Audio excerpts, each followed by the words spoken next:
On va commencer, je pense, enfin Marc, si tu es dispo immédiatement, par les dernières petites news autour de AAV. Je vais partager directement l'écran de AAV avec ce qui vient de pop il y a vraiment pas très longtemps. Là, ça nous permettra de faire le tour du sujet.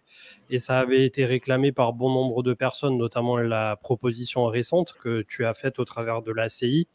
Donc, on va en premier traiter du sujet là, de Lido qui vient d'apparaître sur Ethereum V3 sur AAV. Je vais partager ça. Et ensuite, on embraye sur la propale. Comme ça permet de faire l'overview sur AAV. Et ensuite, on déroule sur tout le reste, bien entendu. Donc, Yep. pour Lido, qui vient tout juste d'arriver sur AAV, on en parlait en off 3 minutes avant. Je ne l'avais pas vu, ni Manu, je pense, on ne l'avait pas encore vu nous-mêmes. Donc, qu'est-ce que tu peux nous en dire justement de ce petit onglet Lido qui vient d'apparaître? Alors, ça vient d'une nouvelle stratégie de AV. Enfin, c'est pas vraiment une nouvelle stratégie, mais disons qu'on arrive sur une certaine phase de maturité où c'est quelque chose que j'ai présenté à l'ETCC, en tout cas sur la vision générale. C'est qu'aujourd'hui, dans la DeFi et dans le lending, il y a 6 tokens qui portent le marché. Et ça sur 3 grands use cases. Le premier use case principal, c'est ce qu'on appelle le leverage staking. C'est-à-dire que lorsque vous avez du liquid staking token, comme du Lido token, enfin le WST8 de Lido, vous allez naturellement avoir sur votre collatéral le revenu du staking qui est aux alentours de 3%. Et si le coût d'emprunt de votre Ether est inférieur à 3%, vous pouvez prendre un effet de levier où vous allez avoir votre collatéral qui sera valorisé en Ether et votre dette qui sera valorisée en Ether. Donc c'est delta neutral. Votre position ne va pas perdre de la santé financière ou gagner de la santé si le prix de l'Ether monte ou descend. C'est ça qu'on appelle delta neutral. C'est complètement indépendant de la valeur de l'Ether par rapport au dollar. Et vous allez pouvoir, à chaque boucle que vous faites, augmenter votre revenu du staking. Puisque si votre collatéral rapporte 3% et que là, sur l'écran, je ne sais pas si tu veux zoomer un petit peu pour que les gens voient mieux, parce que c'est un peu petit sur le mien, mais l'Ether que vous empruntez vous coûte que 2%, vous pouvez utiliser du WST8 en collatéral, emprunter de l'Ether à 2%, le transformer en WST8 et puis vous faire une boucle comme ça. Ça, c'est quelque chose qui est très utilisé dans la DeFi. Et lorsqu'on regarde le AD marché principal, on a 4 milliards en WST8 et EtherFi qui fait du Liquid Restaking Token, qui est une autre catégorie, mais à peu près sur le même marché, on a 2,3 milliards. Donc on a 6,3 milliards de collatéral qui fait beaucoup ça. Alors ils font aussi d'autres choses, ils empruntent des Ethers. Et ça, c'est l'un des principaux use cases de la DeFi.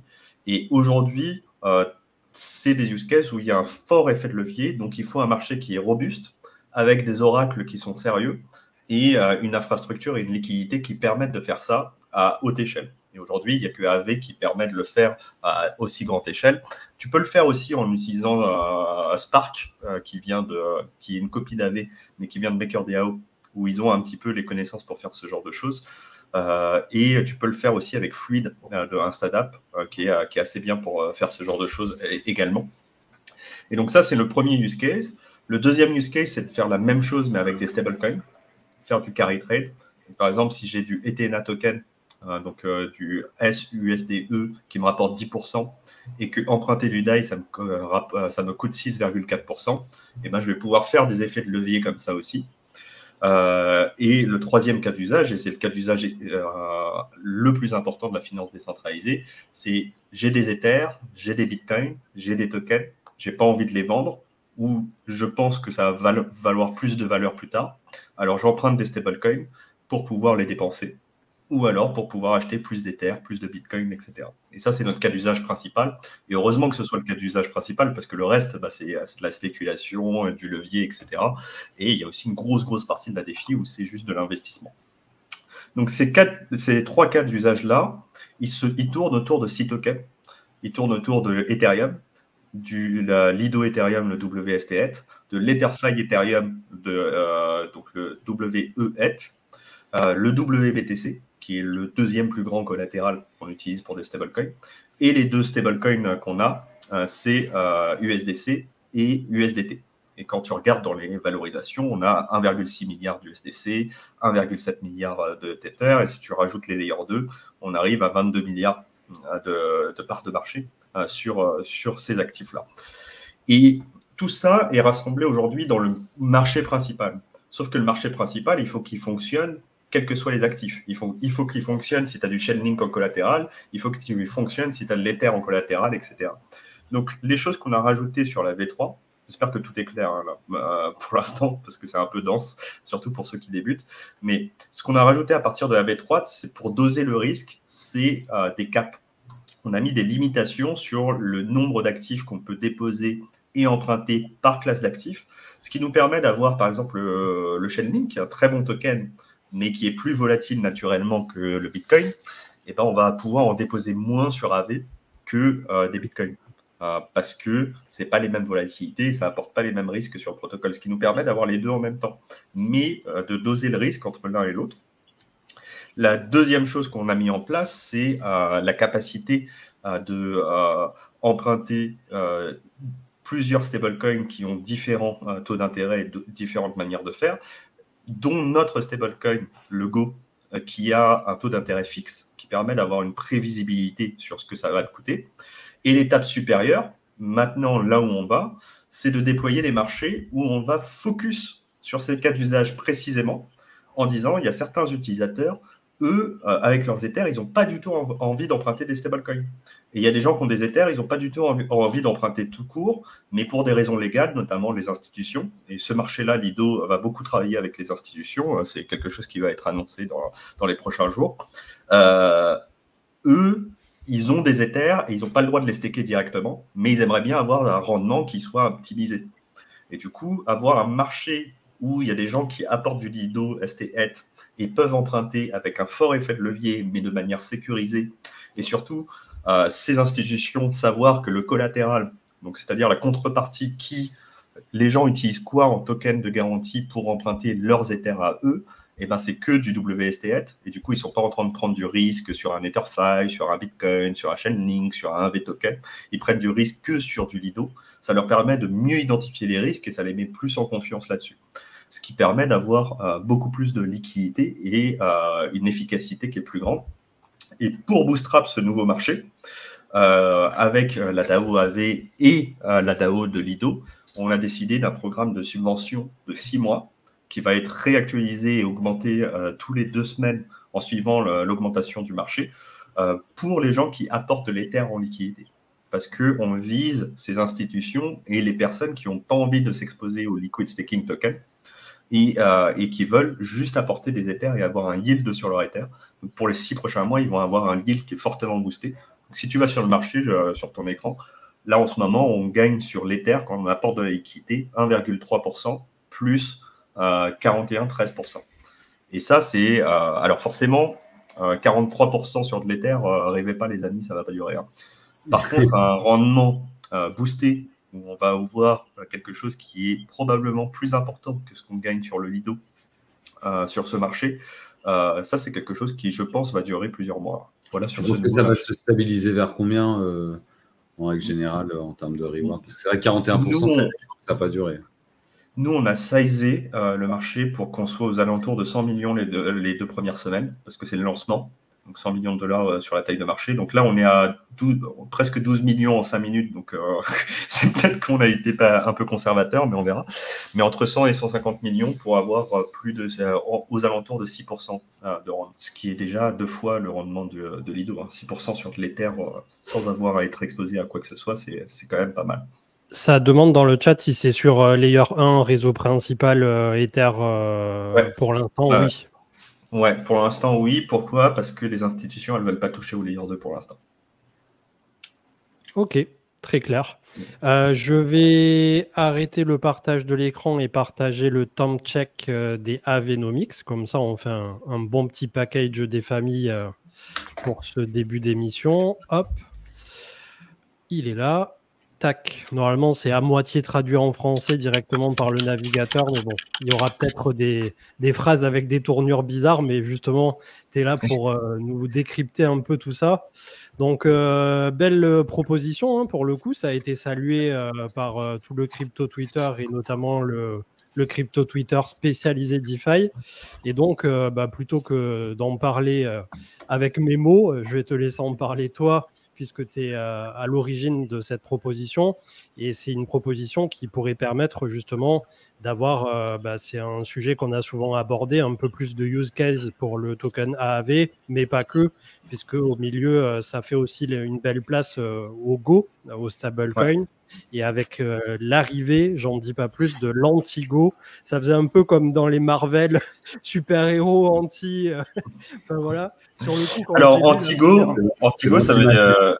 voilà, ça vient de l'antimatière. En fait, l'antimatière, quand elle rentre en contact de la matière, elle l'efface.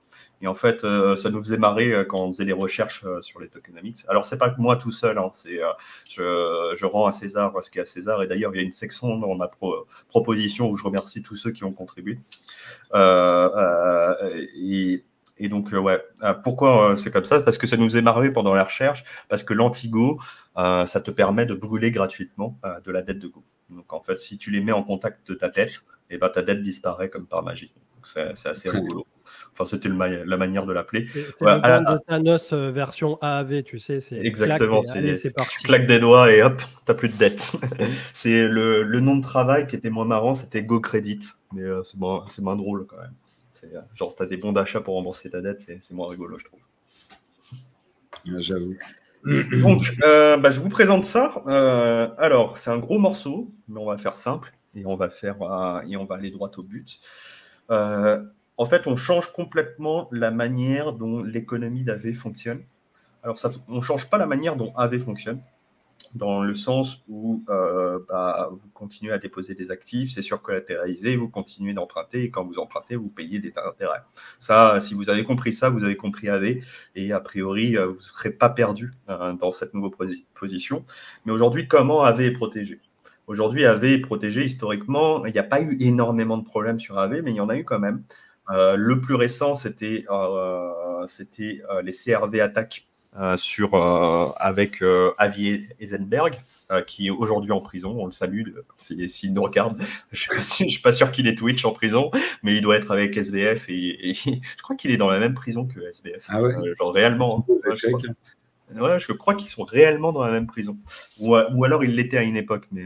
Enfin bref, c'est comme quoi, qui se ressemble, ça semble. Et donc le mec avait utilisé du CRV, fait un short sur CRV pour liquider Mitch, etc. Bref, ça avait abouti sur 3 millions de dollars de dette excédentaire sur AV. Et au lieu d'utiliser le safety module, la gouvernance a décidé d'utiliser des stablecoins.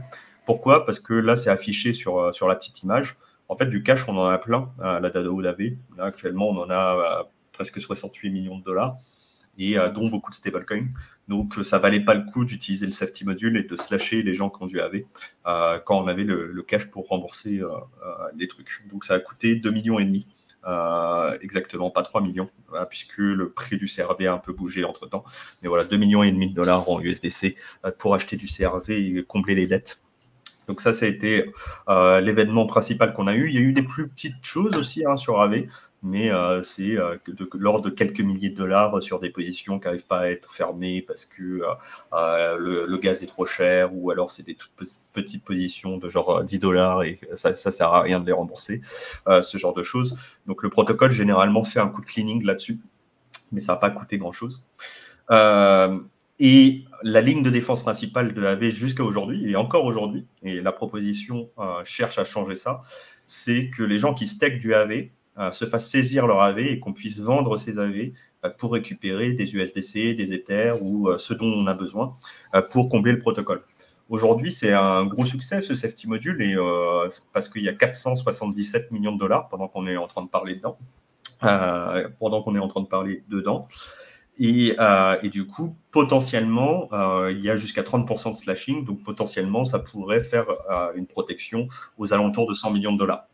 Le problème, c'est que si tu essayes de dumper 100 millions de dollars de AV d'un coup, ça représente environ 8% du market cap d'AV actuellement, ou entre 5 et 8% du market cap d'AV. Essaye de dumper 5 ou 8% du market cap de ce que tu veux. A priori, le prix du token, il reste pas stable. Alors ça, c'est le pire des cas. Comme on l'a dit, historiquement, la pire chose qui soit arrivée à AV, c'est 3 millions. Donc ce ne serait pas 3 millions, ce n'est pas 8% du market cap d'AV. Et je pense qu'on pourrait l'encaisser. Mais quand même, ça reste pas idéal parce que sur les 477 millions, on n'est pas capable de savoir exactement combien on peut couvrir. Et ça, c'est pas une méthode assez optimale. Du coup, on propose un changement, c'est qu'on introduit des umbrellas, qui est un nouveau système de safety module, qui permet tout un tas de choses. Je ne vais pas rentrer dans les détails techniques, mais c'est assez passionnant si ça vous intéresse. Il y a plein d'évolutions qui sont sympas avec Umbrella, mais qui permettent d'avoir un safety module plus efficace pour tout un tas de raisons, mais surtout d'avoir des A-tokens, donc des dépôts sur AAV comme protection du système AAV. Et pourquoi ? Parce que s'il y a une dette excédentaire, par exemple en Ether ou en USDC, on peut saisir ces dépôts en Ether ou en USDC du safety module et simplement les brûler. Et en fait, on fait le coup de l'antimatière. C'est-à-dire que s'il y a un problème de 3 millions d'USDC sur AV et qu'il faut trouver 3 millions d'USDC sur AV pour rembourser les gens qui ont déposé, on prend 3 millions d'USDC de AUSDC, donc de dépôt sur AV dans le safety module, et puis on les efface. On efface la dette des gens. Malheureusement, les stakers perdent un peu de sous, mais en même temps, ils ont signé pour ça, hein, c'est leur boulot de protéger le protocole, et c'est pour ça qu'ils ont des rewards. Et les gens qui ont déposé et qui n'ont pas signé dans le safety module et qui veulent juste être protégés, ils sont protégés et ils n'ont aucune mauvaise dette. Ce qui fait que 100 millions de AUSDC sur le nouveau safety module Umbrella, c'est 100 millions de protection. Et surtout, il y a zéro slippage parce qu'on n'a pas besoin de vendre sur les marchés secondaires les USDC. Et tu peux faire la même chose avec des Ethers, tu peux faire la même chose avec de l'USDT, tu peux faire la même chose potentiellement avec ce que tu veux. Et ça augmente fortement l'efficacité. Et surtout, c'est pas le même coût. Parce que là, actuellement, on dépense, quand je dis on, c'est le protocole, bien sûr, c'est pas moi, sinon j'aimerais bien avoir 820 AV par jour à distribuer, mais c'est pas vraiment le cas. Le protocole distribue 820 AV par jour pour les stakers en AV et pour les gens qui ont du stake PPT. Ces AV, c'est pas de l'inflation, ça vient de l'écosystème Reserve qui a été créé comme ça lorsqu'on a fait les Avenomics il y a 4 ans, mais c'est pas infini, il reste à peu près 1 an là actuellement. Donc, l'idée, c'est au lieu de dépenser du AV pour ce safety module, on va simplement dépenser les revenus du protocole. Parce qu'aujourd'hui, comparé à 4 ans, il y a 4 ans, les revenus du protocole sont beaucoup plus élevés. Si tu vas dans... Bon, non, mais si vous allez dans... Il n'y a pas besoin de... Je vais vous le mettre dans le chat, ça va être plus simple. Ou je vais le mettre dans notre chat privé, ça va être plus simple. Si ça veut bien marcher. Dans les trucs de trésorerie, je te l'ai mis dans le chat privé. Le revenu du protocole actuellement, il est sur 30 jours de 82 millions de dollars. Ce qui fait qu'il y a largement de quoi payer des ressources, sachant que les dépenses, donc ça c'est la trésorerie, et sur la gauche, si tu cliques sur revenus, tu vas avoir les revenus du protocole en USD. C'est sur la table de gauche. C'est l'avant-dernier. Non, ça, c'est le Go.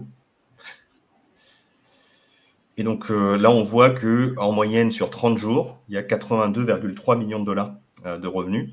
Et puis, bon, on voit que sur l'année, c'était 57 millions. Donc, on est sur une progression. C'est pour ça que sur l'année, ça a l'air plus bas. Mais c'est parce que les revenus ne font qu'augmenter. Et que, il y a exactement 1 an, les revenus étaient plus bas qu'aujourd'hui. Mais on est vraiment sur une progression et sur une montée du revenu. Sachant que les dépenses de AV, elles sont aux alentours de 30 millions de dollars actuellement. Mais elles sont plus élevées cette année. Pourquoi ? Parce qu'on finance 12 millions pour la création de la V4. Sinon, on tourne aux alentours de 25 millions de dollars sur AV, même entre 20 et 25 millions. Donc, qu'est-ce qu'on fait ? S'il y a 80 millions qui rentrent et qu'il n'y a que 25 millions qui sortent, il y a forcément du budget pour faire autre chose de cet argent. Et là, tu peux cliquer sur l'onglet Trésorerie. Toutes ces infos, le site, vous l'avez, il s'affiche sur votre écran. C'est quelque chose qui est public, c'est tokenlogic.xyz, av.tokenlogic.xyz. Donc ça contribue à la trésorerie. Et cette trésorerie, elle peut être mobilisée pour faire d'autres choses. Et ce qui est proposé dans cette proposition de gouvernance, c'est de mobiliser une partie des revenus pour financer ce safety module. Donc, par exemple, si on attribue 3 millions de dollars pour 100 millions d'USDC par an, ça va faire un bonus du yield de l'USDC de 3%, ce qui est 50% de plus que ce que gagnent les gens aujourd'hui qui déposent des USDC. Donc, les gens qui déposent des USDC, actuellement, ils gagnent 6%. Là, je dis un chiffre simple. Et ben, s'ils choisissent de protéger le protocole, ils vont se mettre à gagner 9%.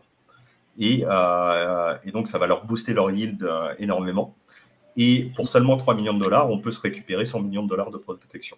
Mais 100 vrais millions de dollars de protection. Et pour un an. Donc, en fait, on va faire de la location de protection. Et ce qui nous coûte actuellement, parce que si tu fais le prix des AV fois ce qu'on distribue par an, 35 millions, dans nos estimations internes, on pense que pour 5 à 6 millions, on peut avoir jusqu'à 350 millions de dollars de protection en Ether et en USDC. Donc, on va mettre cette fois en vrai. C'est-à-dire qu'aujourd'hui, on a 477 millions fois 30%, mais très théorique, parce qu'on ne sait pas combien on va récupérer. Et ben, on va pouvoir arriver à 300, à 500, à 1 milliard de protection, mais 1 milliard de protection 100% protégé. Et ça, c'est un truc qui n'est proposé par nulle personne d'autre dans l'écosystème. Aujourd'hui, si vous déposez dans n'importe quel autre protocole DeFi, personne peut dire « Ok, j'ai 300 millions ou 500 millions à mettre sur la table pour protéger les utilisateurs ». Au contraire, il y a plein de protocoles aujourd'hui qui disent « Chacun pour soi et Dieu pour tous ». Et c'est clairement leur philosophie en disant n'importe qui peut créer un marché, n'importe qui peut mettre je ne sais pas quel token comme collatéral, je ne sais pas quel oracle, et d'ailleurs on en reparlera de ce qui s'est passé avec Usual un peu plus tard dans l'émission. S'il y a un problème, chacun pour soi et Dieu pour tous, bon courage. Et ça, c'est la philosophie de certains, ça, c'est pas la philosophie d'AV. Donc, le système du nouveau safety module permet d'avoir des centaines de millions de dollars de protection là-dessus, et pour un coût extrêmement réduit par rapport au coût actuel.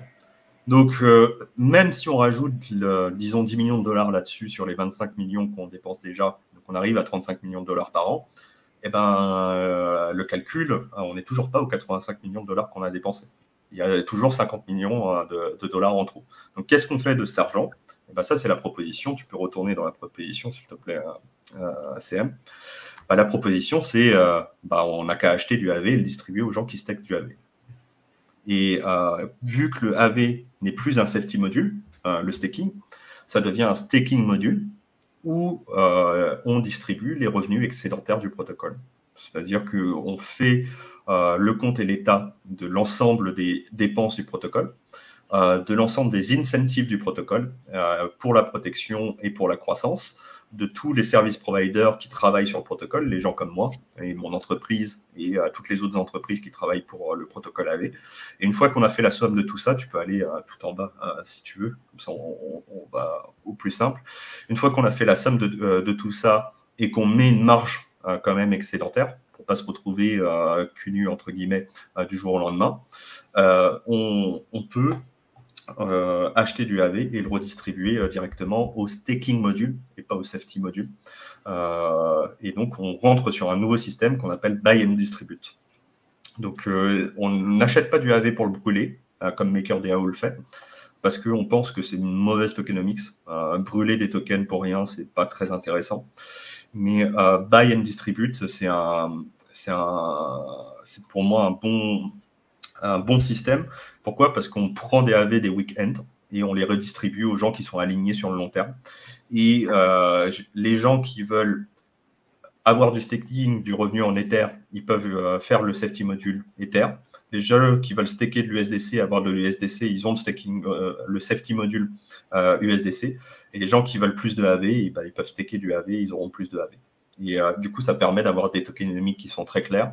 Et les gens vont chercher ce qui les intéresse le plus. Et ils contribuent de la manière qui est la plus intéressante pour le protocole et la plus alignée pour le protocole. Donc, c'est la proposition. Aujourd'hui, on est au time check. Ça veut dire qu'il y a encore 4 étapes là-dessus. La première étape du time check, c'est dire à la gouvernance, est-ce que c'est un gros morceau? Est-ce que vous pensez que c'est une bonne idée ou pas? Et quand tu regardes les réactions, je ne sais pas si tu peux descendre, mais ça a été liké un nombre assez impressionnant de fois pour une proposition. Genre 23 likes dans notre forum de gouvernance, c'est beaucoup. Les commentaires, il n'y a pas beaucoup de commentaires parce que beaucoup de gens ont contribué, donc ils sont déjà co-auteurs, entre guillemets. Mais pour l'instant, les commentaires sont plutôt positifs. Donc il y a de bonnes chances que ça passe. Après, on verra. Hein, c'est à chacun de voter comme il le souhaite. Et l'implémentation, elle se fait en 3 étapes. Donc si tu peux remonter un peu, il va y avoir 3 votes différents qui vont activer 3 modules de ces nouvelles tokenomics. L'étape numéro 1, elle se passe quasiment tout de suite, enfin dans le mois. Ça va être l'activation du premier Umbrella avec StakeGo. Et donc ça va transformer le safety module actuel. Le nouveau nom, ça va être le Legacy Safety Module.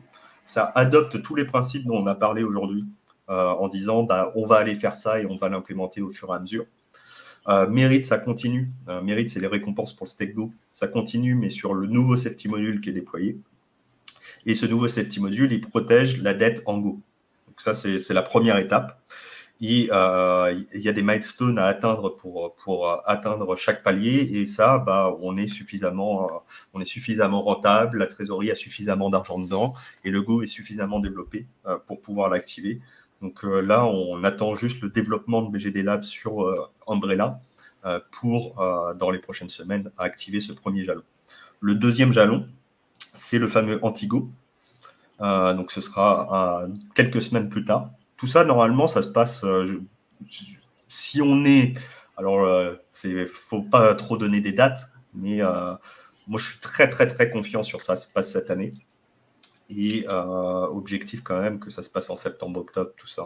Je pense qu'il ne faut pas que ça traîne et que ça se fasse en quelques semaines. Mais voilà, le deuxième jalon, c'est la création du Antigo. Donc, c'est un petit début de récompense pour le safety module. Donc, pour le staking module et pas safety module. C'est-à-dire que si vous allez staker des AV, aujourd'hui, vous touchez une récompense en AV. Et cette deuxième étape va introduire un nouveau token qui est un ERC20 qui s'appelle l'Antigo. Et cet Antigo, vous allez l'accumuler au fur et à mesure, comme une récompense. Donc aujourd'hui, quand vous stakez du AV, vous pouvez claimer des AV. Vous pourrez claimer en même temps que vous avez des Antigo. Et ces Antigo vont avoir 2 cas d'usage. Premier cas d'usage, vous pouvez les échanger contre des StakeGo. Donc, au ratio de 1/1. Donc, si vous avez 100 Antigo, vous pouvez les échanger contre 100 StakeGo qui vous donneront les récompenses du StakeGo plus les récompenses mérites. Et si vous choisissez de les déstaker, vous les échangez contre des Go, contre des USDC, contre des Ethers, ce que vous voulez. Donc, ce sera un ratio 1/1. Et la deuxième capacité que vous pouvez faire, c'est que si vous avez de la dette en Go, c'est des Antigo, donc du Go en antimatière. Vous pouvez, par simple contact sur une transaction, détruire votre dette à un ratio 1/1. Donc, si vous avez une dette de 100 en Go et que vous avez 100 Antigo, vous cliquez sur un bouton et vous n'avez plus de dette. Et ça, vous l'accumulez de manière linéaire et c'est lié directement aux revenus du protocole. Donc, il y a une partie et un pourcentage de tous les revenus du Go qui servent à générer des Antigo pour tous les stakers d'AV. J'ai rien compris, il faut faire quoi? Faut staker du AV. À cette étape-là, il suffit de staker du AV pour récolter des récompenses. Donc, c'est pas... Voilà. C'est pas très compliqué, mais c'est pas si simple que ça. Je pense que tu peux mettre peut-être CM le petit récap, le dessin récap. Je pense que c'est le dessin à la fin. Le dessin à la fin, mais en vrai, je pense que c'est vraiment un move intéressant, effectivement, de sortir de la protection uniquement, on va dire, en AV, qui est très volatile, parce que c'est pas un actif non plus... c'est un actif volatile et qui n'a pas une profondeur non plus illimitée comme de l'Ether ou du USDC. En tout cas, c'est très intéressant d'avoir quelque chose qui protège le protocole, comme une assurance, si on peut dire, mais cette fois-ci qui soit vraiment en stablecoin et qui va directement détruire de la bad debt si jamais il y en a, et qui récompense les gens qui prennent ce risque et qui sont récompensés pour, en attendant que tout se passe mal, entre guillemets. Et donc, le move me paraît vraiment, vraiment intéressant et comparativement, on peut dire, à ce qu'il y a aujourd'hui avec le safety module, comment il fonctionne.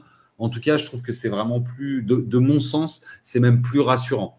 Non seulement en tant que staker, mais en tant que staker, on va dire, dans le safety module, en tant que holder de AAV, et aussi quand on considère la taille qu'occupe AAV dans toute la DeFi, on ne souhaite à aucun moment qu'il y ait un Black Swan event qui impacte AAV trop fortement, parce que ça impacterait toute la DeFi en règle générale. Donc c'est à l'intérieur, mais aussi pour l'extérieur, je dirais.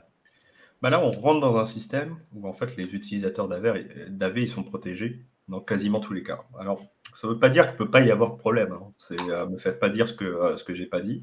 Mais en fait, ce qu'il faut bien comprendre, c'est que AVV3, avec le système des supply et des brocaps, on peut avoir un écosystème où le safety module protège par rapport au dépôt des utilisateurs. Après, une protection 1 sur 1, ça n'existera jamais. Aujourd'hui, il y a 22 milliards sur AV. Si tu as 22 milliards aussi sur le safety module, ça n'a pas de sens. Ou alors, ça veut dire que tous les gens qui déposent sur AV font dans le safety module, mais du coup, le safety module protège personne. Puisque le principe d'aller dans le safety module, c'est de dire, OK, moi, j'accepte de ne pas être protégé parce que je fais confiance en AV et donc je protège les autres. Mon argent sert à protéger les autres utilisateurs d'AV. Donc, une protection 1 sur 1, ça n'existe pas. Qu'il y a autant de réserves que de fonds couverts, ça n'existe pas même dans l'économie entre guillemets hors chez. Mais ce qui est la révolution entre guillemets technique, c'est qu'on a ce système d'antimatière où on va avoir une dette et on va pouvoir la brûler au contact sans avoir à passer par les marchés secondaires, et surtout de manière automatique. Parce que là, jusqu'à aujourd'hui, il fallait un vote de la gouvernance pour saisir le safety module qui éventuellement allait dumper. Tout ça, ça allait prendre des jours et des jours, voire des semaines. Donc forcément, tout le marché, il ne va pas attendre de se faire dumper des AV sur la gueule. Donc je peux vous dire que s'il y avait eu un problème, je pense que tout le monde aurait vendu ses AV en attendant que la DAO dump. Du coup, au lieu de récupérer 400 millions de dollars, tu en récupères 20. Et puis une fois que la DAO a tout dumpé, ils rachèteraient leur AV en disant bon ça y est, c'est bon, c'est réglé. Et du coup, la DAO se fait achète haut et vend bas. Ouais. Et se fait complètement frantronner par tout le monde parce qu'une DAO, ça peut pas aller aussi vite que des gens qui font du MV, etc. Donc, c'est un système qui est complètement différent maintenant, où il n'y a plus du tout de slippage. Donc, le slippage, c'est la différence de prix entre ce que tu as et le prix, ce que tu en reçois une fois que tu as fait ta vente. Donc, voilà. Et dans ce système-là, donc, il y a 3 grands pôles d'activité. Il y a le stake AV qui génère de l'anti-Go et qui reçoit du AV token. Et cet anti-Go, il peut servir à brûler de la dette Go ou alors devenir du stake Go et donc participer à un revenu. En fait, c'est comme si tu touchais des dollars. Tu touches des dollars qui sont stakés. Tu touches en plus, du coup, les récompenses mérites plus les récompenses du stake Go dans Umbrella. Et si tu choisis de withdraw du stake Go, tu récupères des dollars, enfin des stablecoins à valeur de dollars que tu peux utiliser comme tu veux dans la DeFi. Si tu as des USDC ou des Ethers, ou peut-être d'autres tokens, c'est pas moi qui décide, c'est à la gouvernance de décider dans la fameuse étape 2 ou l'étape 3. Tu peux soit utiliser AV comme tu l'utilises aujourd'hui, pour emprunter, pour faire du leverage staking, pour emprunter des stablecoins et les dépenser, ou emprunter des stablecoins et acheter plus d'Ether ou ce genre de choses. Ou alors, tu peux te dire, moi, le levier, c'est pas mon truc, l'emprunt, c'est pas mon truc, mais le rendement, c'est mon truc, parce que pourquoi pas, j'aime bien le revenu passif. Et du coup, au lieu de gagner 3% sur mes Ethers, je vais gagner 4,5%. Pourquoi ? Parce que j'ai au moins 20 jours devant moi, donc je ne vais pas retirer tout de suite. Donc, j'accepte de ne pas être liquide tout de suite. Je pense que AV, c'est safe. Et du coup, je pense que je ne vais pas me faire rect et que AV va pas se faire rect. Et du coup, je vais pouvoir récupérer mes Ethers. Et troisième truc, j'accepte de ne pas emprunter. Parce que forcément, si mes sous vont dans le safety module, j'ai plus de pouvoir d'emprunt. Donc, si ces 3 conditions me conviennent, alors je vais dans le safety module et j'ai un rendement qui est plus intéressant. Et lorsqu'on regarde les données du marché, on se rend compte que 80% des utilisateurs, ils apportent des sous sur AV, mais ils n'empruntent jamais. Et une très grande partie des utilisateurs aussi, ils ne sont pas sur AV pour 5 minutes. Généralement, quand les gens prennent des positions sur AV ou déposent des actifs sur AV, Ils sont là pour plusieurs jours, plusieurs semaines, plusieurs mois, voire plusieurs années, puisqu'on existe depuis plusieurs années. Donc, il y a des gens qui ont des positions ouvertes depuis plus d'1 an, voire presque 2 ans aujourd'hui sur la V3, puisque la V3 va avoir 2 ans.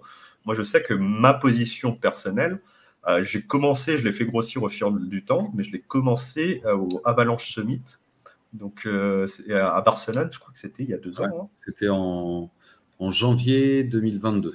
Si je dis pas de bêtises. Voilà, janvier 2022. Je pense que ça date de là, c'est parce que c'était le tout début de la V3, ou alors la V3 n'était pas très vieille, et j'avais migré ma position V2 sur la V3, et depuis, elle est toujours ouverte. Donc, très clairement, moi, je fais partie des gens qui, potentiellement, alors j'ai des emprunts, donc pas forcément sur tout, mais potentiellement, je pourrais booster une partie de mon yield si mon R factor est assez bon pour aller dans le safety module avec mes Ethers, quoi. Et ça peut être intéressant. Voilà, on a fait le tour. J'espère que c'était clair, c'était assez dense. Les choses que vous devez retenir, c'est que là, c'est le température check. Ça ne veut pas dire que c'est voté définitivement. Ça veut dire, est-ce que la communauté est d'accord avec le plan? S'ils disent oui, ça ne veut pas dire que c'est voté. Ça veut dire que le concept est voté, mais il va falloir voter les détails. Les détails, c'est 3 votes différents. Premier détail, on active Umbrella avec le stake Go. Deuxième détail, on active l'anti-Go. Et troisième détail, on active le buy and distribute. On commence à acheter du AV sur les marchés, on les distribue aux gens qui stakent du AV. Ça, c'est la version simple. Si vous voulez la version plus complexe, allez sur le forum et elle est tout à fait détaillée. Aussi, sur mon compte Twitter, j'ai fait tout un thread là-dessus. Sur les timelines, je pense que dans le mois, on va avoir l'étape 1. Enfin, dans les prochains jours, on aura le vote de cette proposition. Ensuite, dans le mois, on aura l'étape 1 et je suis confiant pour septembre-octobre, étape 2, puis 3. On verra. Mais comme vous savez, avec le développement, ça veut dire que ce sera plutôt à Noël. On verra. On n'est jamais faut jamais croire quand on donne une date précise, quoi. C'est toujours un petit peu en retard.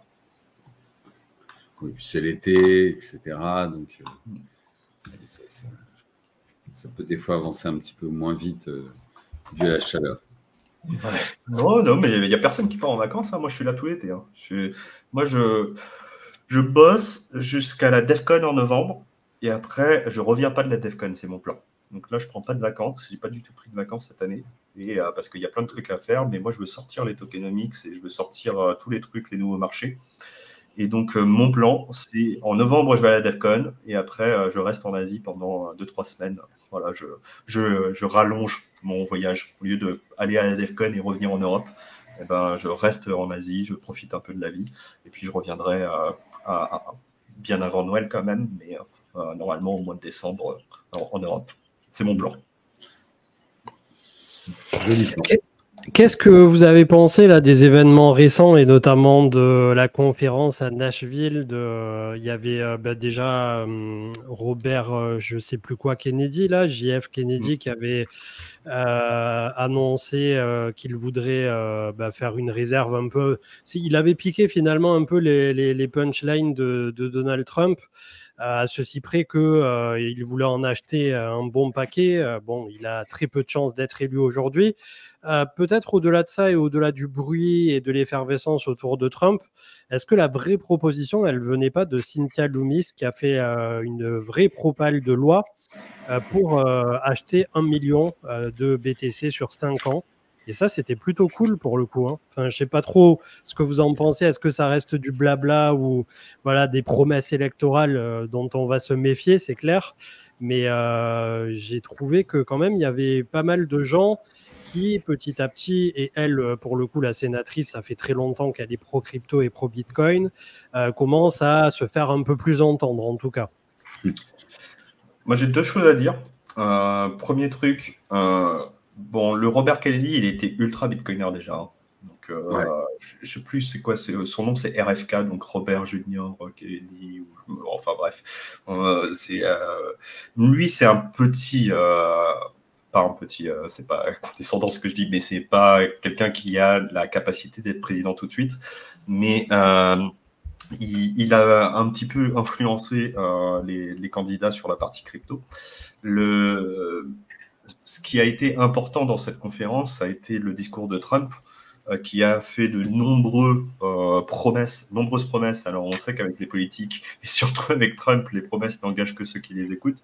Mais là, on sent qu'il voulait faire plaisir. Hein. Donc, il a déroulé le tapis rouge, il a balancé les promesses une par une, les États-Unis ne vendront aucun Bitcoin qu'ils ont saisi, sachant que les États-Unis ont 2 milliards, je crois 300 000 Bitcoins, un truc comme ça. Donc, ça, c'est assez énorme. Dans le premier jour, je virerai Gary Gensler de la SEC. Ça, c'est cadeau. Ça, c'est cadeau, ça a fait plaisir, hein, franchement, je prends. Je déploierai une réserve pour la Banque centrale en Bitcoin. Alors ça, j'y crois pas du tout, hein, les gars. Ça, c'est top de marché, ça. Voilà, non, mais ça, c'est vraiment genre, l'État américain va acheter vos bagues. Ouais. Il y avait d'autres déclarations également, mais en gros, on était sur ces eaux-là. Il n'aurait pas pu faire plus. Je vois pas ce qu'il aurait pu faire plus. Non, après, je suis d'accord avec toi, il ne pouvait pas faire plus. Après, il y a un truc, on va voir si ça va se concrétiser, mais on l'a tous vécu ici. C'est quand tu commences à mettre un doigt un peu dans Bitcoin, il ne faut pas beaucoup d'efforts, tu vois, pour que tu te fasses attraper le bras. Et d'ici là que ça creuse un petit peu et que ça commence à comprendre 2-3 trucs, en termes de collatéral, en termes de compétition peut-être mondiale, parce que ça risque aussi d'exciter un peu d'autres à côté. Ça peut être intéressant et moi je trouve que c'est ce qui me paraît au final le plus bullish dans l'histoire. Ouais, clairement. Moi, ce que je retiens de tout ça, c'est que maintenant la crypto, c'est un sujet de campagne, un sujet réel. Il ne faut pas trop croire les politiques, mais c'est pas très grave parce que même s'il ne tient pas ses promesses, et a priori il ne tiendra pas ses promesses, il tiendra les promesses faciles. C'est-à-dire le mec de Silk Road, moi je pense qu'il va réellement le sortir de prison, sachant qu'il l'a fait. Hein. Quand il est devenu président la première fois, il a pris des rappeurs qui étaient en prison pour des faits peu graves, des trucs genre fraude fiscale ou cannabis, il les a sortis de prison. Donc, il est capable de le faire et je pense qu'il le fera parce que ça ne lui coûte rien, en fait. Tout ce qui lui coûte rien, il le fera parce qu'il s'en fout. Il y a d'autres trucs où il dit les États-Unis vont acheter X ou Y. Aux États-Unis, ce n'est pas le président qui décide. Donc, il pourra éventuellement faire un executive order, comme il a fait au début de son premier mandat. Je ne sais pas si vous vous souvenez, mais son premier mandat, il écrivait tout le temps là sur ces trucs, et puis dans son bureau, il montrait les executive orders. Et il y en a 98% qui n'ont pas été appliqués. Pourquoi? Parce que les États-Unis, c'est une démocratie quand même. Et donc, il y a différents leviers de l'État qui prennent des décisions. Et c'est assez improbable que l'État américain achète des bitcoins directement. Mais ce qu'il faut retenir pour moi, c'est que c'est un sujet politique et si Trump est élu, il n'y aura pas d'hostilité. Parce qu'il n'est pas obligé, en fait, le meilleur cas d'usage, c'est pas que le prochain président soit ami des cryptos, c'est simplement qu'il ne soit pas ennemi des cryptos. Et aujourd'hui, la crypto, c'est un sujet de campagne. Il y a 65% des Américains qui possèdent de la crypto qui ont déclaré que le sujet crypto était un sujet important. Donc ça, c'est un sondage récent. Un sujet important qui allait influencer leur vote. Ça a été tout de suite retenu par les différents partis politiques et notamment les républicains. Pourquoi? Parce que jusqu'à 20%, dans les conditions les plus optimistes, jusqu'à 20% des Américains possèdent de la crypto. Or, généralement, les gens votent rarement pour devenir plus pauvres.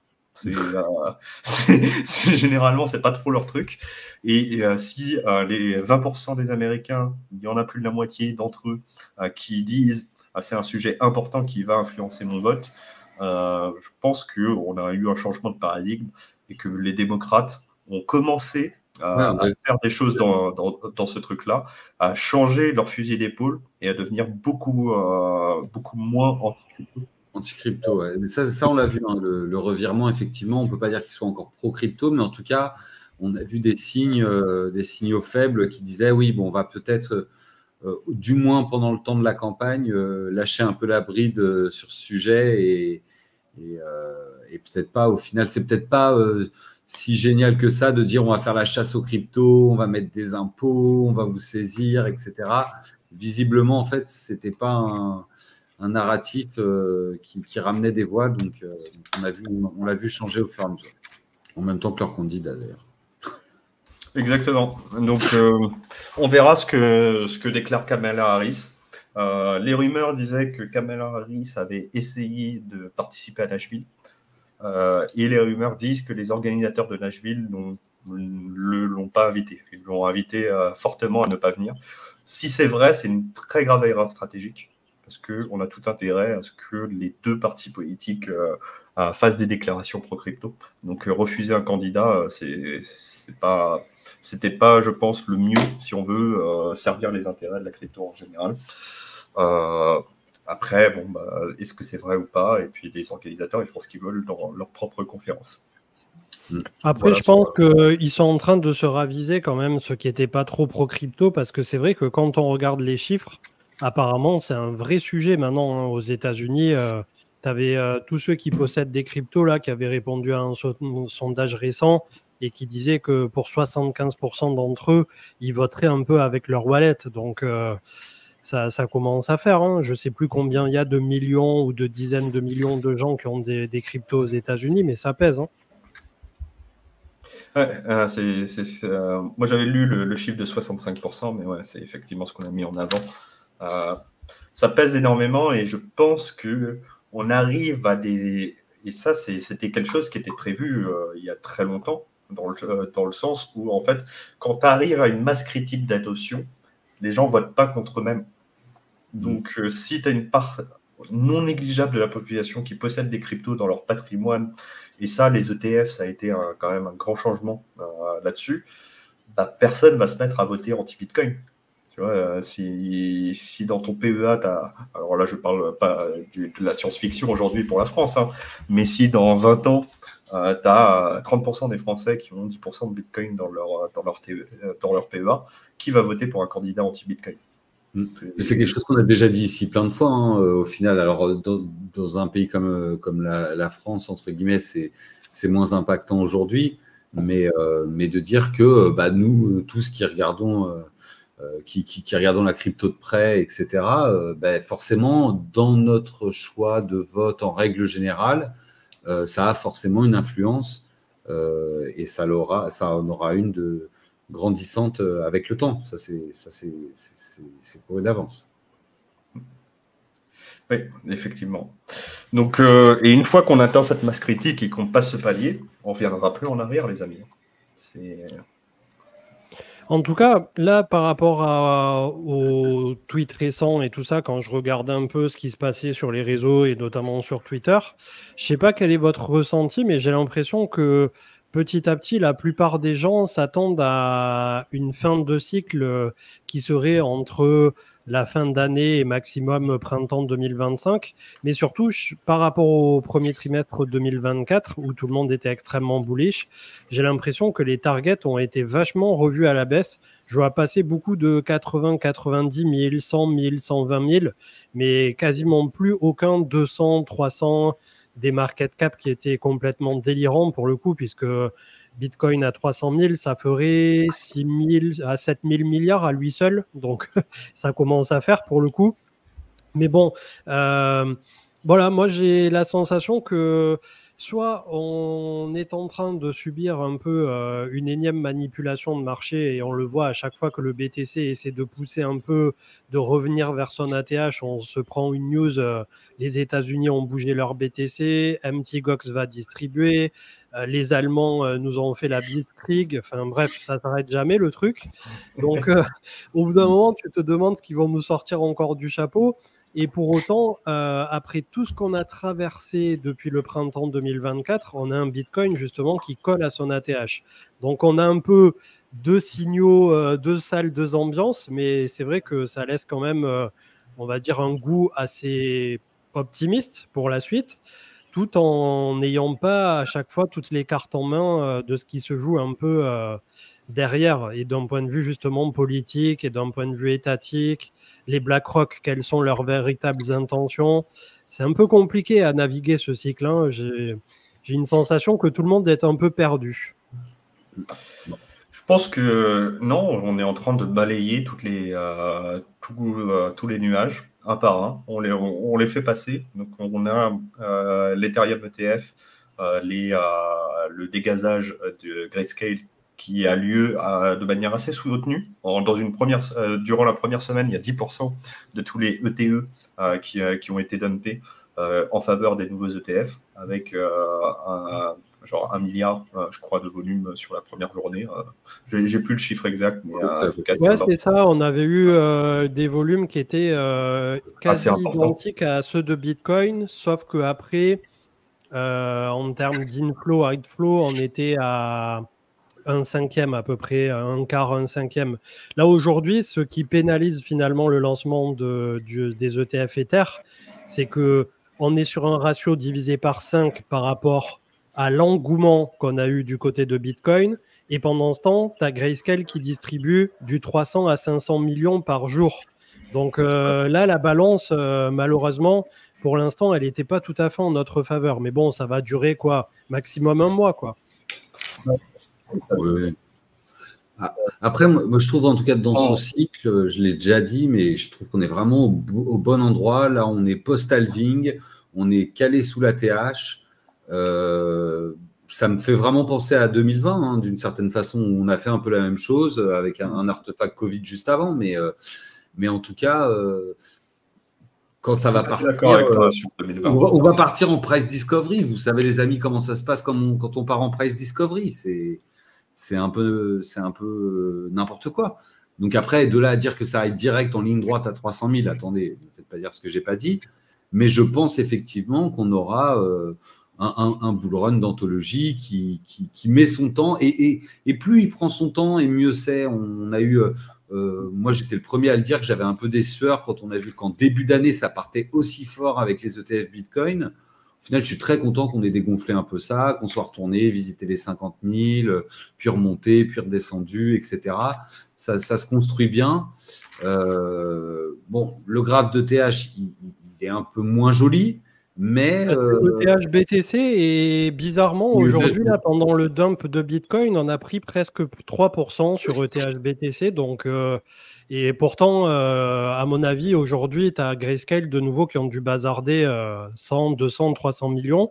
Donc, peut-être qu'on commence à avoir un tout petit peu de force sur support pour ETH BTC. Et là, on est en mensuel, donc c'est quand même assez costaud.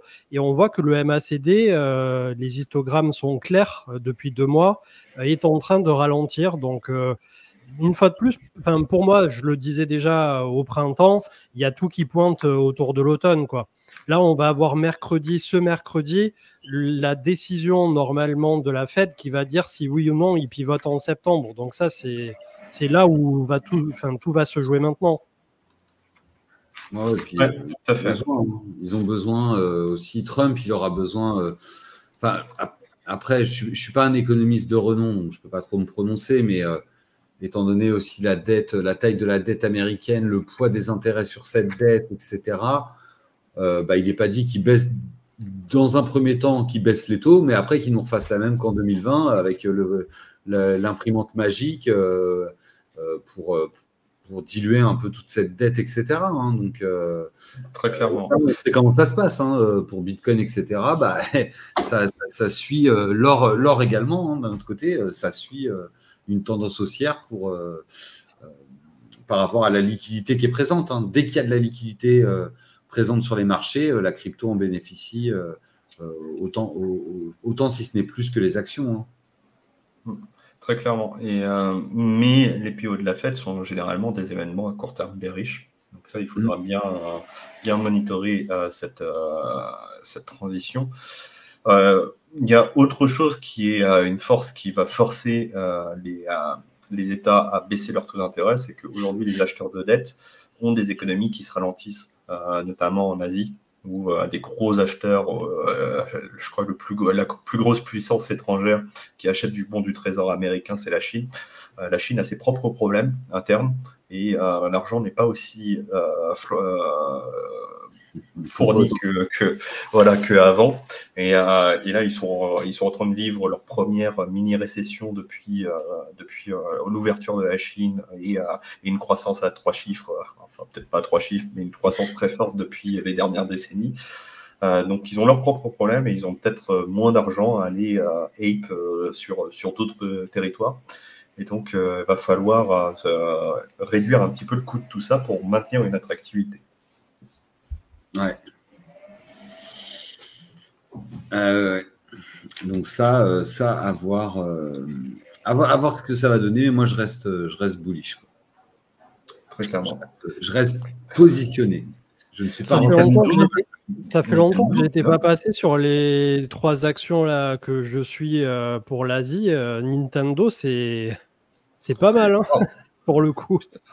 En même temps, c'est de la free money, Nintendo. Hein. Ils sortent une console avec des composants qui ont 20 ans quand ils la sortent et ils la durent pendant 20 ans. Putain, la Switch, c'est quand même... j'ai une calculatrice qui est plus puissante qu'une Switch. Hein. Et les gars, il n'y a pas de problème, on continue, hein, on sort encore et ça fonctionne et ils les font durer. Donc, c'est du pur profit, Nintendo. Et ça va milquer le truc. Hein. Ils te sortent des jeux qui ont 30 ans et te les revendent à 60 balles, il n'y a aucun problème. Hein. Bah là, moi, j'ai eu des gamins qui m'ont dit ouais, Luigi Mansion et tout. Je fais ils ont sorti un 4 et tout, trop bien. Et en fait, non, ils ont sorti le 2, quoi. Ouais, non, mais ils milquent le truc.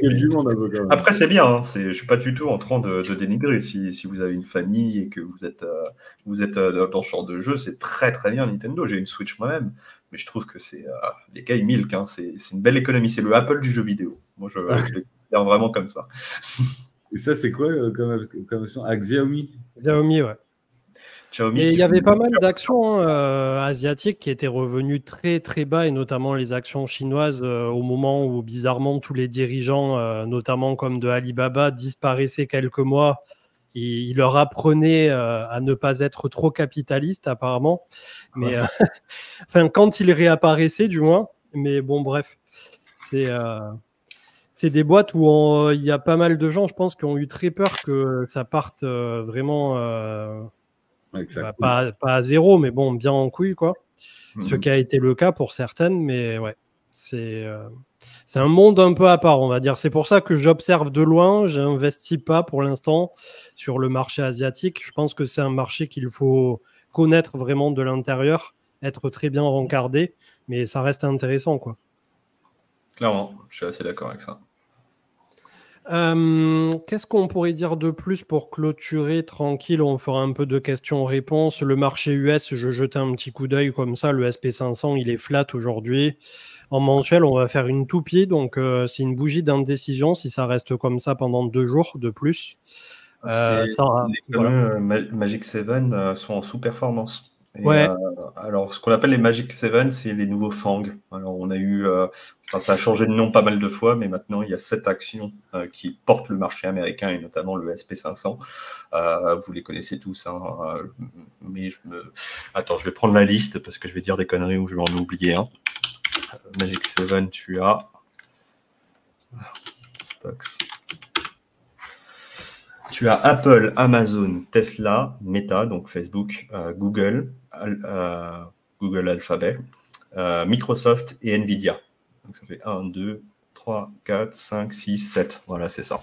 Et ça, c'est les Magic 7 qui portent le marché américain et sont tout en berne. Donc, c'est ce qui a un petit peu pénalisé le marché.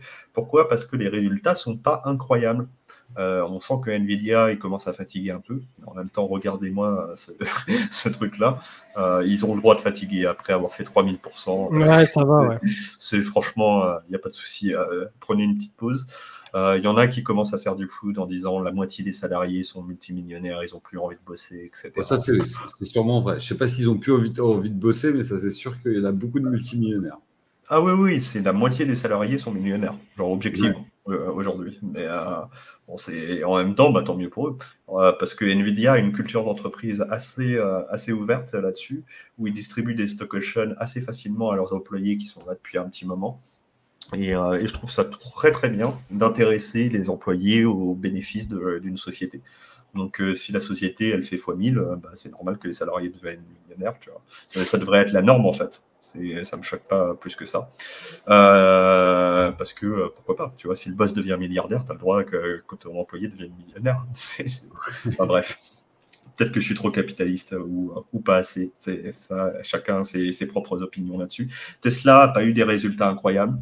En même temps, quand on leur écrit des mails pour acheter une voiture, ils nous ghostent. Donc, c'est pas ouf. Mais vrai et pas vrai, dans ce qu'ils ont sous les pattes, il y a les rumeurs qui s'intensifient sur la nouvelle modèle Y. On sait que la modèle 3 a eu un rafraîchissement.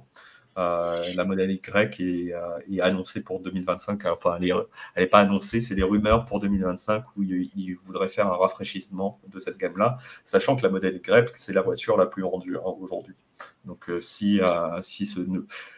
on pourrait, certains disent que les mauvais résultats sont des acheteurs qui décalent leur achat en se disant pourquoi acheter une voiture maintenant s'il y a une version vachement mieux qui sort l'année prochaine. Donc j'achèterai ma voiture neuve l'année prochaine, je continue de rouler avec ce que j'ai pour l'instant, et puis on verra l'année prochaine. Ce qui est une possibilité, quoi. Ouais, après, il y avait aussi pas mal de spéculations sur l'arrivée d'un modèle plus compact, mais là aussi, on a des sons de cloche un peu différents selon les personnes, selon Elon Musk, etc. Il y avait les robots tout court, les Optimus. Il y avait les taxis autonomes et il y a les camions qui apparemment se vendent très bien. Il y a un très bon départ pour les camions Tesla. Donc c'est vrai que ça fait beaucoup de branches au final. C'est un peu comme Amazon au début qui finalement était sous-considéré dans un premier temps quand tout le monde pensait que c'était juste une librairie en ligne jusqu'à ce qu'ils découvrent que c'était un peu plus que ça. Et là, Tesla, bon, probablement qu'aujourd'hui c'est déjà très bien capitalisé, mais c'est vrai que si sur 10 ans de plus il arrive à dérouler la vision qu'il a pour sa boîte, je suppose que voilà, on peut s'attendre à un petit peu plus que là où on se trouve maintenant, comme Coinbase et comme bon nombre d'autres entreprises à qui on souhaite bien entendu d'arriver là où elles veulent. C'est pas pour autant qu'elles y arriveront, voilà, on n'est jamais sûr de rien, mais personnellement, ça fait partie de mes petits paris sur l'avenir. Alors, c'est des paris qui sont déjà bien capitalisés, c'est clair. On n'arrive pas en amont de tout le monde, ça ne sera pas la pépite x500 malheureusement, mais ça reste voilà, des actions qui sont à la fois robustes et à la fois pas mal volatiles, mine de rien. Très clairement, je suis d'accord avec ça. Il y a Erratic Ebb qui dit « Je suis tenté par la modèle 3, mais je prévois de partir au Portugal et les infrabords n'ont pas l'air ouf là-bas. » Faites un peu attention à ça quand même si ça se développe assez vite. Moi, quand j'étais à Lisbonne, les infras, elles étaient pourries. Il y avait des superchargeurs, donc il n'y avait pas vraiment de problème, mais il n'y avait pas beaucoup à l'époque de Tesla. Je sais pas, Manu, tu vois des bornes dans la rue à Lisbonne? Il y en a dans tous les parkings. Je pense qu'il y a minimum une voiture sur 10 à Lisbonne qui est une Tesla. Bon, voilà, ça résout ton problème, ça va vite. Quand ils adoptent le truc, ça va vite. C'est assez impressionnant. Après, il y a des gens qui peuvent se mettre des bornes chez eux, etc. Parce qu'il y a quand même pas mal de maisons, j'imagine.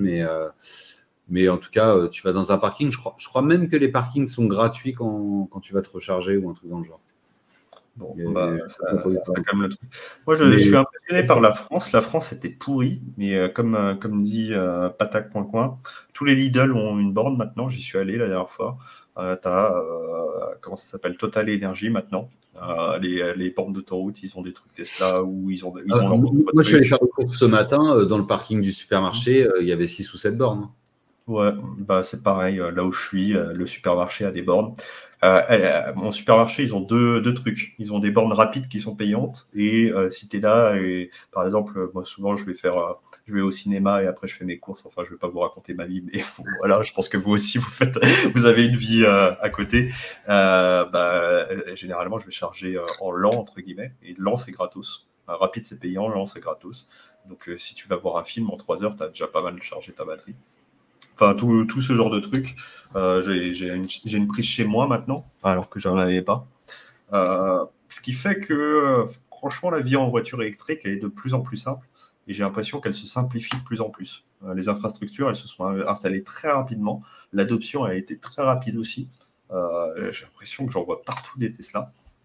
La seule ville où c'est merdique, c'est Paris. Peut-être que ça va changer, mais je crois que c'est la seule ville où les seules prises, là, c'est les bornes, c'est les anciennes Autolib qui sont hyper lentes, hyper chères, où tu payes une fortune et tu te fais éclater. Mais à part Paris, en France, ça va, il n'y a pas de problème, je trouve. Non, après, moi, je trouve que le souci, c'est toujours l'autonomie quand tu veux faire des trajets de plus de 5, enfin des 1000 bornes, tu vois. Mais, moi, comme tu t'arrêtes toutes les 2 heures et quelques, normalement. En plus, toi, tu as des gosses, Manu. Genre, tes gosses, ils peuvent rester plus de 3 heures dans la voiture sans faire une pause. Moi, on ne s'arrête pas. C'est 9 heures. Ouais. Je leur donne une bouteille pour les garçons, un haricot pour les filles, et c'est bon. Bon, je te laisse gérer tes détails. Je ne ferai aucun commentaire. C'est vrai qu'on s'arrête. Mais après, je conduis en règle générale pas plus de 3 heures. Moi, je conduis avec ma compagne. On s'arrête avec. J'ai une modèle 3 long range, ancien modèle. Les nouveaux modèles ont plus d'autonomie. Et on s'arrête toutes les 3 heures, 3 heures et demie en moyenne. L'arrêt dure entre 25 et 30 minutes, ce qui nous permet d'aller aux toilettes, de prendre un café, de s'aérer le cerveau. Et puis après, on reprend la route pour 3 heures. On a fait des trajets de 1000 km. Après, on ne le fait pas souvent. Mais on a déjà fait des trajets de 1000 km et sans problème, on s'arrête 2 fois et tout va bien. Généralement, on fait des trajets. Le trajet qu'on fait régulièrement, c'est plus dans les 400 km. Là, on ne s'arrête pas parce qu'on part à fond. Et là où on arrive, il y a une prise. Donc, on repart à fond. Et donc, on ne fait pas de pause.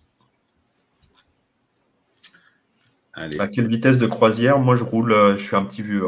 Moi, je roule à 120. 250. Non, moi, je suis un petit vieux. Je roule à 120 sur l'autoroute, fil de droite. Je double les camions. Je suis tranquille. Franchement, j'aime pas trop. En fait, ce que j'aime dans ma Tesla, c'est que je peux doubler sans problème. C'est-à-dire qu'il y a tellement de puissance sous la pédale que s'il y a un camion qui me fait chier ou quelqu'un qui me fait chier, en 3 secondes, je passe de 120 à 130, bien sûr, puisqu'on respecte la loi. Je ne vois pas de quoi vous parlez. Et puis, l'obstacle est dépassé. Voilà. Il y a un pro tips pour les rouleurs électriques, c'est que, alors je ne veux pas vous dire de bêtises, mais c'est dans ces eaux-là, entre 110 et 130 sur une Tesla, tu divises ta consommation pas de moitié à peu près, de moins 50%. Alors, je ne sais plus si c'est entre 100 et 130 ou 110 et 130, mais il y a vraiment un gap qui est assez énorme en général. Et encore pire, de 130 à 140, juste pour 10 km/h, tu vas perdre 20-30% de batterie en plus par rapport à si tu roules un tout petit peu moins vite. Ouais, c'est vrai. Et du coup, moi, je me suis habitué à rouler à 120. Tu mets le même temps. Il faudrait faire le calcul, mais je pense qu'il doit y avoir 15-20 minutes. Ouais, sur 400 bornes, il doit y avoir 15 minutes de différence sur le temps de trajet. Et franchement, 120, c'est très bien, c'est tranquille. Comme la Tesla, elle ne fait pas de bruit. C'est des voitures électriques, tu n'as pas le bruit, c'est hyper reposant. Et tu roules 2 heures, 3 heures, 4 heures, tu arrives, tu n'es même pas fatigué. Enfin, c'est ce que j'allais dire. Moi, je gère ça par rapport au bruit que ça fait, par rapport à la musique. S'il y a un moment où tu n'entends plus bien, ou soit tu es obligé de mettre trop fort, il y a un truc qui ne va pas. On n'a pas des voitures encore assez bien isolées. Enfin bref, c'est votre choix. Moi, je trouve que les voitures électriques, j'ai complètement adopté le truc et j'aurais du mal à revenir au thermique. Mais je comprends qu'on n'est pas tous dans la même situation. Il y a des gens qui sont des gros routiers, qui font de par leur métier un nombre de kilomètres très important par jour. Et je peux comprendre que pour eux, la thermique, c'est juste la meilleure solution. Il n'y a pas de souci là-dessus. Sur 400 bornes, tu passes vers 5 minutes en passant de 130 à 110. Ça me semble faible, mais c'est possible. Mais ça me semble faible. Hunter the Automatrix nous dit. Bah ouais, on kiffe les voitures, nous. On a le droit, non? Bien sûr, bien sûr, vous avez le droit. Bref. Faudrait qu'on fasse un format une fois par mois, Hunter the Automatrix, Hunter the Watches Matrix, Hunter the Apple Matrix. Ouais, il y en aurait des choses à dire. Comment on prend les entrées d'autoroute en travers avec une Tesla? Bon, bah là... Et les sorties aussi. Tu sais, tu passes de la voie la plus à gauche à ta sortie en en 3 secondes. C'est comme ça qu'il faut. Le lien du Discord, il y est sur YouTube. Je l'ai mis en commentaire et j'ai répondu à un commentaire avec. Je vous le colle là. Mais non, mais allez le chercher dans la description de YouTube de la vidéo d'hier. Hein. Je pense que ce sera plus simple parce que je vous rappelle que la plupart des gens qui nous regardent, je leur fais coucou, ils sont sur YouTube actuellement. On vous salue depuis le passé pour vous et le futur pour nous. J'ai quel âge Latrid entre 20 et 60. Voilà. C'est la même fourchette que Saylor il a donné pour le Bitcoin. Il a dit l'objectif 3 millions, l'objectif optimiste 53 millions et démerdez-vous avec ça. Ah non, le bearish c'était quoi déjà 300 000. Après, il avait un milieu, enfin bref. Comme en 2045, je crois. Donc on avait le temps. On a le temps de crever d'ici là. Enfin, moi, je n'arrive pas à comprendre que les gens, ça tilte pas chez les gens. Mais un Bitcoin aussi haut, ça veut dire que ta baguette de pain elle est à 100 balles. Hein. Ouais. En fait, la seule raison à court terme, parce que désolé, mais à 2045, ça reste relativement court terme pour des grands cycles économiques, on ait un Bitcoin qui soit aussi haut et qui prenne une part si importante de l'économie mondiale, c'est qu'il y a eu une inflation tellement forte et une perte de confiance tellement puissante dans le dollar que vous serez tous millionnaires, les amis. Hein. Sauf que votre pouvoir d'achat ne sera pas meilleur qu'aujourd'hui. Zimbabwe, voilà. Aucun. Voilà, c'est en France CFA, on est tous millionnaires. Hein. Après, ça ne veut pas dire que le pouvoir d'achat suit. Hein. Ouais. Il y en a qui disent 33 ans, c'est moi qui ai 33 ans actuellement. C'est le petit genou de la bande. Exactement. Mais j'ai bien. Et c'est marrant parce que pendant longtemps, à ma voix, et notamment au début de la chaîne, bon après c'est vrai que ça fait 5 ans maintenant la chaîne, mais au début je parlais peut-être un peu plus aigu et tout le monde pensait que j'avais genre 20-25. J'ai dit bon ok, hein. Pourquoi pas. Ouais, n'est-ce pas? Ça nous rajeunit. Exactement. Non, par contre, j'étais en train de penser, il y a un truc que j'aurais bien aimé faire sur Twitch, parce que ça s'y prête tout à fait, c'est genre faire une émission rétro gaming ou un truc comme ça, où on parle de nos jeux là, de quand on avait 10-15 ans, il y a très longtemps. On avait des bons jeux à l'époque. Quand on y pense, ça rend vachement nostalgique, je trouve. Alors, on a des jeux à s'arracher la tête, quoi. Ouais, franchement, garde tes souvenirs.